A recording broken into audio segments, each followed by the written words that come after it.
ಧನ್ಯವಾದ ನಬಿ ಅಂತ ಹೇಳ್ಬಿಟ್ಟು ನಮ್ಮ ಪೈಗಂಬರ್ ಮಾಡಿರೋದು ಹಬ್ಬ ನಡೆದಿದೆ. ಆ ಹಬ್ಬಕ್ಕೆ ಎಲ್ಲ ನಮ್ಮವ್ರಿಗಂತೂ ಗೊತ್ತಿದೆ. ನಮ್ಮ ಹಿಂದೂ ಅಣ್ಣ ತಂದವ್ರಿಗೆ ಧನ್ಯವಾದನ ಹೇಳ್ತೀನಿ, ಹಬ್ಬಕ್ಕೆ ಶುಭಾಶಯನ ಹೇಳ್ತೀನಿ. ಯಾಕಂತಂದ್ರೆ ನಾವು ಯಾವತ್ತೂ ಅಣ್ಣ ತಮ್ಮ ಥರ ಬಾಳಿದೀವಿ, ಇಲ್ಲಿ ಬಾಳ್ಕೊಂಡಿರ್ತೀವಿ. ಇನ್ನೊಂದೇನಂತ ಹೇಳಿದ್ರೆ ನನ್ನ ಕನ್ನಡ ಸ್ವಲ್ಪ ತಪ್ಪಾಗಿ ಬಂದರೆ ದಯವಿಟ್ಟು ಕ್ಷಮಿಸಿ. ಅವ್ನು ಯಾವನೋ ಹಳ್ಳಿದ ಕೆರಿನೋ ಯಾವನೋ ಬಂದೋ ಅವನಿಗೆ ಯಾರು ಫೋನ್ ಮಾಡಿಬಿಟ್ಟು ಬಾಪ ಇಲ್ಲಿ ಹೋಗಪ್ಪ ಅಂತ ಕರೆದಿಲ್ಲ ಮೈಸೂರಿಗೆ.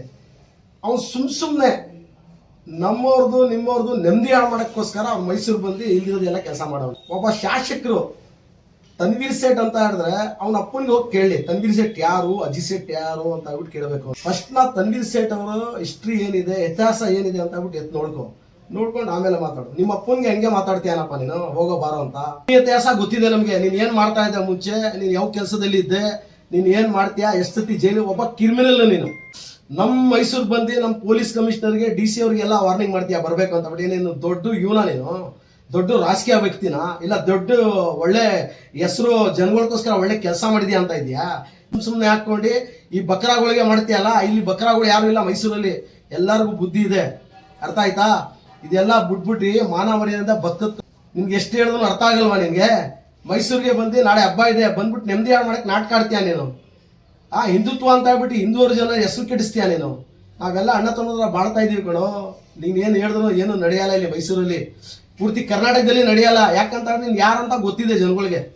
ನೀನು ಯಾರು, ನೀನು ಏನು, ನಿನ್ನ ಇತಿಹಾಸ ಏನು, ನೀನು ಏನು ಕೆಲಸ ಮಾಡ್ಕೊಂಡಿದ್ದೆ, ನೀನು ಎಷ್ಟೊತ್ತಿ ಜೈಲಿಗೆ ಹೋಗಿದ್ಯಾ, ಎಷ್ಟೊತ್ತಿ ಪೊಲೀಸವ್ರು ಎತ್ತಿ ಹಾಕೊಂಡು ಹೋಗವ್ರೆ, ಎಷ್ಟು ಜನ ಹೊಡೆದವ್ರೆ ನಿನಗೆ, ಎಷ್ಟು ಜನ ಉಗ್ದವ್ರೆ, ಪೂರ್ತಿ ಕರ್ನಾಟಕ ಗೊತ್ತಿದೆ.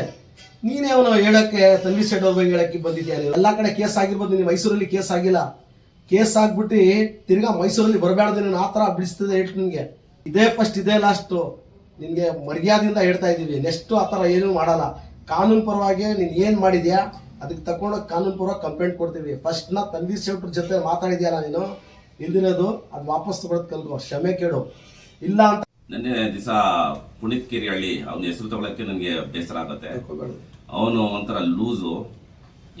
ಏಕಾಏಕಿ ಬಂದು ಅವನು ಯಾರ್ದೋ ಒಂದು ವಿಚಾರ ಅವ್ನು ರೆಕಾರ್ಡಿಂಗ್ ಮಾಡ್ಕೊಂಡು ಅವನೇ ಪ್ರಚಾರ ಮಾಡ್ಕೊಳ್ಳೋದು ಫೇಸ್ಬುಕ್ಕಲ್ಲಿ ಮಾಡ್ಕೊಂಡು ನಮ್ಮ ಮೈಸೂರು ಕರೀತಾ ಇದ್ದೀವಿ ಬಾರೋ ಅಂದ್ರೆ, ಯಾರು ಮಾಡಿರೋದು ಲಾಯ್ ಅಂಡ್ ಆರ್ಡರ್ ಇದೆ, ಆ ಕಾನೂನುಬದ್ಧವಾಗಿ ನೀನು ಕೇಸ್ ಬುಕ್ ಮಾಡಬೇಕಿತ್ತು, ಅದೇನು ಮಾಡಬೇಕು ಬಂದೋಬಸ್ತ್ ಮಾಡಬೇಕಿತ್ತು. ಅವ್ನು ಮಾತು ಕೇಳ್ಕೊಂಡು ಮೈಸೂರು ಬಂದು ಅವನು ಪ್ರಚಾರ ಮಾಡ್ಕೋತಾರದವನು ಯಾರು, ಪುನೀತ್ ಕೇರಳಿ. ಅದಿರ್ಲಿ ಒಂದ್ ಕಡೆ. ಪ್ರವಾದಿ ಮೊಹಮ್ಮದ್ ಬಗ್ಗೆ ಅವ್ನು ಹೇಳಿದರೆ ಹಬ್ಬ ನಾವು ಮಾಡಕ್ ಬಿಟ್ಟಿದೀವಿ ಅಂದ್ರೆ ಏನು, ಇವ್ನು ಮಾಡಕ್ ಬಿಡ್ತಾನೆ ಏನು? ಇಡೀ ಪ್ರಪಂಚದಲ್ಲಿ ಮಾಡ್ತೀವಿ ನಾವು.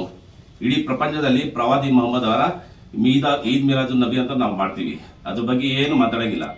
ಅದಾದ್ಮೇಲೆ ಇವನು ಇನ್ನೊಂದು ಹೇಳ್ತಾರೆ, ನಮ್ಮ ಏಕವಚನಲ್ಲಿ ನಮ್ಮ ಶಾಸಕ ತನ್ವೀರ್ ಸೇಠ್ ಅವರ ಬಗ್ಗೆ ಏಕವಚನಲ್ಲಿ ಮಾತಾಡ್ತಾನೆ. ತುಂಬಾ ಬೇಸರ ಆಗಿದೆ. ಅದು ಖಂಡನೆ ಅಂತ ಹೇಳಕ್ಕೆ ಬಯಸ್ತೀನಿ. ಅವನಿಗೆ ಒಂಚೂರು ಬುದ್ಧಿ ಇಲ್ಲ. ಇವನು ಹಂದಿ ಮಾಂಸ ತಿಂತಾ ಇರ್ಬೋದು ಅವನು, ಅದಕ್ಕೋಸ್ಕರ ಈ ತರ ಹೇಳ್ತಾ ಇದ್ದಾನೆ. ಇಲ್ಲ ಆತ ಬುದ್ಧಿ ಕೆಟ್ಟೋಗಿದೆ ಇವನ್ಗೆ, ಅದಕ್ಕೋಸ್ಕರ ಈ ಮಾತು ಹೇಳ್ತಾ ಇದ್ದಾನೆ ಅಂತ ಹೇಳಕ್ ಬಯಸ್ತೀನಿ. ಮತ್ತೆ ಇವನ್ಗೆ ಒಂಚೂರು ಆ ತರ ನೀವು ನಾಯನಾಡ್ರ ಕೆಟ್ಟಸಕ್ಕೆ ಮೈಸೂರನ್ನ ಹಾಳು ಮಾಡೋಕ್ಕೋಸ್ಕರ ಬಂದಿರ್ಬೋದು. ಇವನು ಏಕಾಏಕಿ ಬಂದು ಜನ ಸೇರಿಸ್ಕೊಂಡು DC ಆಫೀಸ್ ಹತ್ರ ಬಂದು ಇವನು ಗಲಾಟೆ ಮಾಡಿರೋದು ನಾವು ಖಂಡನೆ ಅಂತ ಹೇಳ್ತೀವಿ. ನೆಮ್ಮದಿಯಾಗಿ ಬದುಕ್ತಾ ಇದೀವಿ ಮೈಸೂರಲ್ಲಿ. ಯಾಕೆ ಬದುಕು ಕೊಡ್ತಾ ಇಲ್ಲ ಇವನು?